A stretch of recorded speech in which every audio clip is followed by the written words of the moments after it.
Assalomu alaykum aziz do'stlar. Xulosachi kanalida yana diydor ko'rishib turganimizdan xursandman. Men Doston Jonuzoqov. O'tgan suhbatimizda biz Nasim Talibning Tasodifga aldanganlar kitobi asosida dunyoning ko'pincha notekis va asimetrik ekanligi, o'tmishga qarab kelajakni bashorat qilishning xavfliligi, induksiya muammosi va hayotimizni o'zgartirib yuboradigan kamyob qora oqqish hodisalari haqida gaplashdik. Xo'sh, agar dunyo shunchalik noaniq, bashorat qilib bo'lmaydigan va kamyob hodisalarga boy bo'lsa, biz oddiy insonlar bunga qanday munosabatda bo'lishimiz kerak? Tasodif bizning kundalik hayotimizga, hissiyotlarimizga va qarorlarimizga qanday ta'sir qiladi? Biz bu tasodifiy dunyoda qanday qilib aldanmasdan yashashimiz mumkin? Bugungi 4-qismimizda biz aynan shu savollarga javob izlaymiz. Biz tasodifning bizdagi hasad va afsus kabi hissiyotlarga ta'sirini ko'rib chiqamiz. Nima uchun natijaga emas, jarayonga e'tibor berish muhimligini yana bir bor ta'kidlaymiz. Ba'zi ekspertlarning bashoratlariga nima uchun shubha bilan qarash kerakligini muhokama qilamiz va nihoyat tasodifiy dunyoda yashash uchun Talib taklif qiladigan ba'zi amaliy strategiyalar bilan tanishamiz. Demak, tasodif bilan yashash san'atini o'rganishga tayyor bo'lsangiz, boshladik. Tasodif shunchaki abstrakt tushuncha emas. U bizning eng chuqur hissiyotlarimizga ham ta'sir qiladi. Eng keng tarqalganlardan ikkitasi bu hasad va afsus. Keling, hasaddan boshlaylik. Nega biz boshqa birovning muvaffaqiyatini ko'rib, ichimizda qandaydir noxush tuyg'u paydo bo'ladi? Ko'pincha biz ularning natijalarini o'zimizniki bilan solishtiramiz va o'zimizni kamsitgandek his qilamiz. Talibning fikricha, agar biz boshqalarning muvaffaqiyatida tasodifning rolini ko'proq tan olsak, hasad tuyg'usi ancha kamayishi mumkin. Agar qo'shningiz lotereya yutib, qimmat mashina olgan bo'lsa, unga hasad qilish mantiqsizmi? Yoki bir tanishingiz kutilmagan bozor o'zgarishi tufayli boyib ketgan bo'lsa-chi? Albatta, mahorat ham rol o'ynashi mumkin. Lekin ko'pincha omadning hissasi biz o'ylagandan ancha katta bo'ladi. Buni tan olish bizni keraksiz hasaddan xalos qilishi mumkin. Endi afsus haqida. O'shanda shunday qilganimda edi. Koshki boshqacha qaror qabul qilganimda. Bu gaplar sizga tanishmi? Biz ko'pincha o'tmishdagi tanlovlarimiz yoki o'tkazib yuborilgan imkoniyatlar uchun afsuslanamiz. Lekin Talib so'raydi: siz haqiqatdan ham boshqa tanlov yaxshiroq natija berishini bilasizmi? Axir biz muqobil tarixni ko'ra olmaymiz. Balki siz qilmagan o'sha to'g'ri qaror sizni yanada yomonroq oqibatga olib kelar edi. Afsuslanish ko'pincha bizning natijaga haddan tashqari bog'lanib qolganimizdan dalolat beradi. Talibning fikricha, eng yomon oqibatdan qochishga qaratilgan, masalan, katta moliyaviy yo'qotishlardan o'zini sug'urtalash strategiyalar uzoq muddatda kamroq afsusga sabab bo'ladi. Umuman olganda, tasodifiy dunyoda yashash bizdan ma'lum darajada hissiy bardoshlikni talab qiladi. Biz natijalarni to'liq nazorat qila olmasligimizni tan olishimiz va omad yoki omadsizlikka nisbatan hissiy reaksiyalarimizni boshqarishni o'rganishimiz kerak. Bu g'oyani biz avvalgi qismlarda ham gapirgan edik. Ammo uning amaliy ahamiyati shunchalik kattaki, yana bir bor to'xtalishga arziydi. Bizning eng katta xatolarimizdan biri bu natijaga qarab baho berish xatoligi, outcome bias. Ya'ni biz biror qaror yoki harakatning sifatini faqat uning yakuniy natijasiga qarab o'lchaymiz. Lekin tasodifiy dunyoda bu juda xavfli yondashuv. Nega?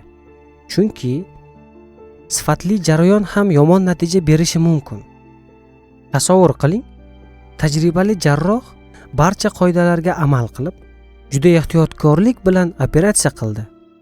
Ammo kutilmagan asorat tufayli bemorning ahvoli yomonlashdi. Bu jarrohning mahoratsizligini anglatadimi? Yo'q. Bu omadsizlik bo'lishi mumkin. Yomon yoki tasodifiy jarayon ham yaxshi natija berishi mumkin. Masalan, bir odam hech qanday tahlilsiz shunchaki tavakkal qilib lotereya bileti sotib oladi va katta yutuqni qo'lga kiritadi. Bu uning to'g'ri qaror qilganini anglatadimi? Yo'q, bu shunchaki omad. Demak, biz e'tiborimizni natijadan ko'ra ko'proq jarayonga qaratishimiz kerak. Sifatli jarayon nima? Bu mavjud ma'lumotlarga asoslangan, mantiqiy fikrlash natijasida qabul qilingan, risklarni hisobga olgan va ma'lum bir maqsadga erishish uchun oqilona qadamlarni o'z ichiga olgan harakatlar ketma-ketligi. Uzoq muddatda sifatli jarayon yaxshi natija berish ehtimolini oshiradi. Garchi har bir alohida holatda buni kafolatlamasa ham. Bu tamoyilni hayotimizga qanday tatbiq etishimiz mumkin? O'zimizning yoki boshqalarning ishini baholaganda natija qanday bo'ldi degan savoldan oldin qaror qanday qabul qilindi? Qanday ma'lumotlarga tayanildi? Jarayon qanchalik puxta edi? degan savollarni berishimiz kerak. Bu bizga yanada adolatli baho berishga va haqiqiy mahoratni tasodifiy omaddan ajratishga yordam beradi. Biz ko'pincha noaniqlikka duch kelganda yoki kelajak haqida qaror qabul qilishimiz kerak bo'lganda ekspertlarga murojaat qilamiz. Iqtisodchilar, moliyaviy tahlilchilar, siyosatshunoslar, bashoratchilar, ularning fikriga quloq solamiz. Ularning bashoratlariga ishonamiz. Ammo Talib bu borada ham bizni hushyorlikka chaqiradi. Uning tanqidiy fikricha, ko'plab sohalardagi, ayniqsa murakkab ijtimoiy iqtisodiy tizimlar bilan shug'ullanadigan ekspertlarning bashorat qilish qobiliyati ko'pincha juda past bo'ladi.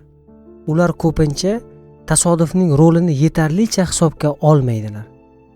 O'zlarining modellariga haddan tashqari ishonadilar va narrativ xatolikka yo'l qo'yib, murakkab vaziyatlarni soddalashtirilgan hikoyalar orqali tushuntirishga harakat qiladilar. Ba'zi tadqiqotlar shuni ko'rsatadiki, ko'plab ekspertlarning bashoratlari oddiy statistik algoritmlardan yoki hatto tasodifiy tanlovdan ham yaxshiroq chiqmaydi. Bundan tashqari, ko'plab ekspertlar o'zlarining noto'g'ri bashoratlari uchun deyarli javobgarlikni his qilmaydilar. Ular har doim o'z xatolarini qandaydir kutilmagan omil bilan oqlashlari yoki shunchaki unutishlari mumkin. Xo'sh, unda kimga ishonish kerak? Talibning maslahati shuki, bashorat qilishga urinayotganlardan ko'ra tizimlarning mo'rtligini tushunadigan, kamyob hodisalarning xavfini anglaydigan va ularga tayyor turishga undaydigan mutaxassislarga ko'proq quloq solish kerak. Shuningdek, u nazariy bilimlardan ko'ra amaliy tajribaga ko'proq ahamiyat beradi. Masalan, ko'p yillik tajribaga ega jarrohning fikri tibbiyot nazariyasini yaxshi biladigan, ammo hech qachon operatsiya qilmagan professornikidan qimmatliroq bo'lishi mumkin. Demak, ekspertlarning fikrini tinglash foydali bo'lishi mumkin, ammo ularning bashoratlariga ko'r-ko'rona ishonmaslik, ularning yondashuvlarini tanqidiy baholash va har doim tasodif omilini yodda tutish muhimdir. Xo'sh, agar dunyo shunchalik noaniq bo'lsa va ekspertlarga ham to'liq ishonib bo'lmasa, biz qanday yo'l tutishimiz kerak? Talib bir nechta amaliy strategiyalarni taklif qiladi. Barbell strategiyasi. Bu strategiya ikki chekka nuqtaga e'tibor qaratib, o'rtadagi xavfsiz ko'ringan yo'ldan qochishni anglatadi. Tasavvur qiling, shtanga. Ikki chetida og'ir yuklar bor. O'rtasi esa ingichka. Moliyada bu shunday ko'rinishda bo'lishi mumkin. Aktivlaringizning katta qismini, masalan, 80-90% juda xavfsiz, deyarli kafolatlangan daromad keltiradigan joyga, masalan, davlat obligatsiyalariga qo'yasiz.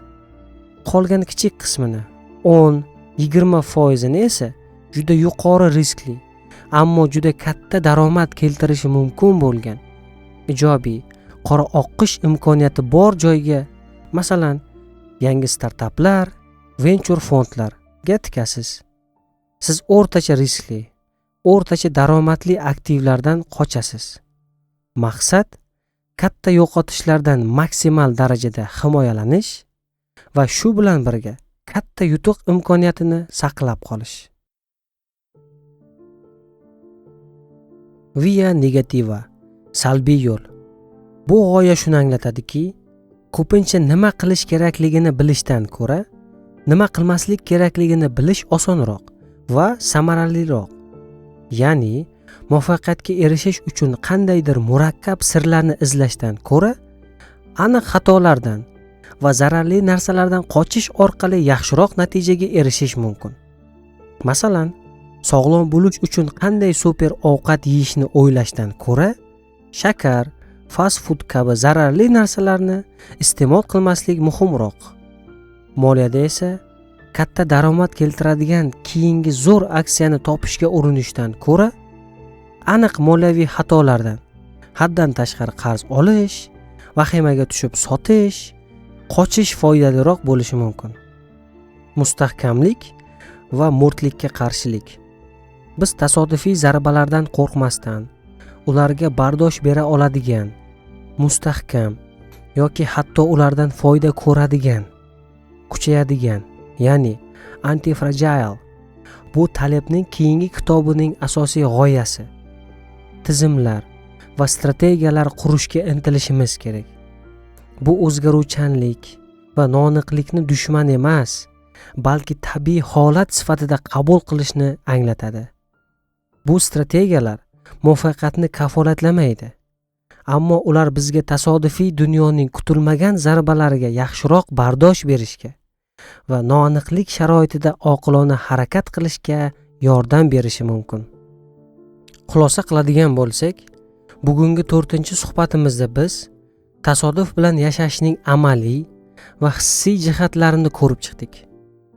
Bulardan birinchisi, tasodif bizning hasad va afsus kabi hissiyotlarimizga kuchli ta'sir qiladi. Ammo uning rolini tan olish bu hissiyotlarni boshqarishga yordam beradi. Ikkinchisi, biz natijaga emas, jarayonga ko'proq e'tibor qaratishimiz kerak. Chunki tasodifiy dunyoda natija har doim ham sifatli harakatni aks ettirmaydi. Uchinchisi, ko'plab ekspertlarning bashoratlariga tanqidiy yondashish va ularning cheklovlarini tushunish muhim. To'rtinchisi, barbell strategiyasi, via negativa, mustahkamlik kabi amaliy yondashuvlar bizga noaniqlik sharoitida harakat qilishga yordam berishi mumkin. Asosiy xulosa shuki, biz tasodifni to'liq nazorat qila olmasak ham, unga bo'lgan munosabatimizni va uning ta'siriga bo'lgan javobimizni boshqarishimiz mumkin. Hissiyotlarni jilovlash, sifatli jarayonlarga e'tibor qaratish va mustahkam, moslashuvchan strategiyalarni tuzish bu tasodifiy dunyoda muvaffaqiyatli va xotirjam yashashning kalitidir. Endi bir o'ylab ko'ring. Siz o'z hayotingizda qarorlarni ko'proq natijaga qarab baholaysizmi yoki jarayonga? Qabul qilgan qarorlaringiz qanchalik mustahkam va kutilmagan hodisalarga bardoshli? Keyingi yakuniy 5-qismda biz yanada chuqurroq kirib, tasodifiy dunyoda qadr-qimmat bilan yashash uchun qanday falsafiy yondashuvlar, stoitsizm, skeptitsizm mavjudligi va kitobning yakuniy xulosalari haqida gaplashamiz. Agar bugungi suhbatimiz sizga ma'qul kelgan bo'lsa, like tugmasini bosing va o'z fikrlaringizni kommentariyada yozib qoldiring. Kanalimizga obuna bo'lishni ham unutmang. Hozircha esa xayr, salomat bo'ling.